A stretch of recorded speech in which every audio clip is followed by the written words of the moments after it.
একের পর এক জাহাজ আর বিমান এখানে হারিয়ে গেছে কোনো ক্লু ছাড়াই। আদতে এটি কি প্রকৃতির খেলা নাকি মানুষের কোনো অজানা শক্তি? আজ আমরা জানবো বারমুডা ট্রায়াঙ্গেলের গল্প, এর ইতিহাস আর এই নিয়ে বিজ্ঞান কি বলে।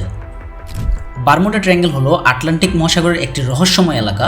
বারমুডা নামের সঙ্গে ট্রায়াঙ্গেল এসেছে কারণ এই রহস্যময় এলাকাটির মানচিত্রটি মিয়ামি, বারমুডা দ্বীপ ও পুয়ের্তো রিকোকে যুক্ত করে একটি ত্রিভুজাকৃতি তৈরি করে।